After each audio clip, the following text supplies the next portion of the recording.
On a quiet Saturday night in the village of Birampur, figures slowly emerge from the fog. These are the Nishir Molo, ghoulish entities that roam the streets carrying heavy, ancient coffins. Village records indicate these specific entities have been entirely absent from the region for exactly 400 years. The sudden break in this full-century ceasefire coincides with a single new variable.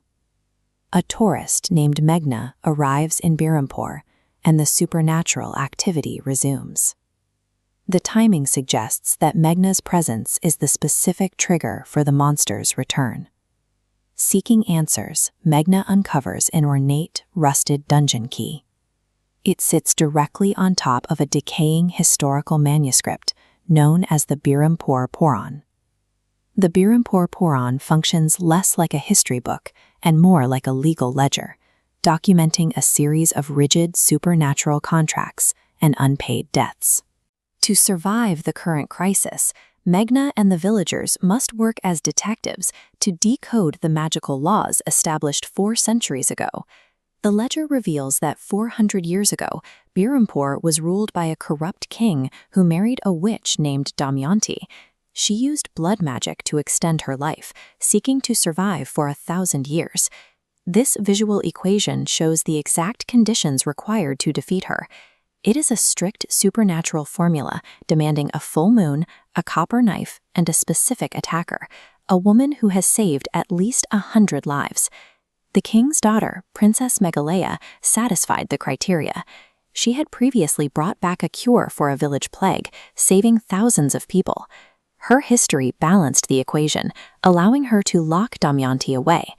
While the witch was neutralized by following the ledger's rules, the king's corruption left behind secondary debts that the spell could not erase. These unresolved debts took the form of the Nishir Molo. They arrived to collect the king's corpse as payment for the suffering he caused the village. The Nishir Molo operate strictly on verbal pacts.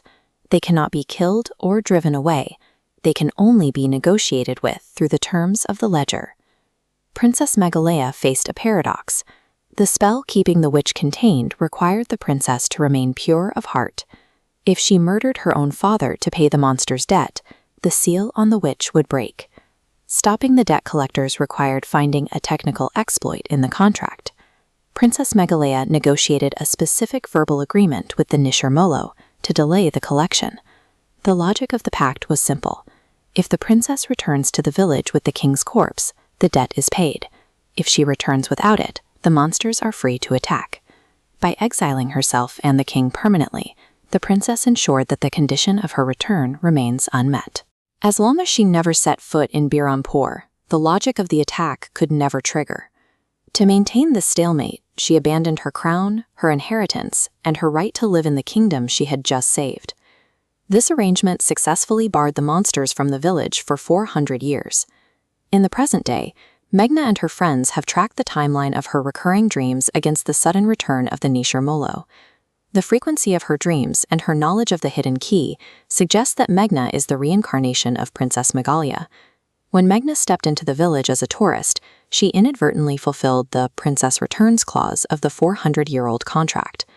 The supernatural ledger does not account for a lapse in memory or a change in lifetime. It only recognizes that the technical terms of the agreement have been breached. The contract is now active, and the Nishir Molo are patrolling the village to collect the king's body. However, the contract is now physically impossible to fulfill. The original king has been dead for 4 centuries, and his remains are lost.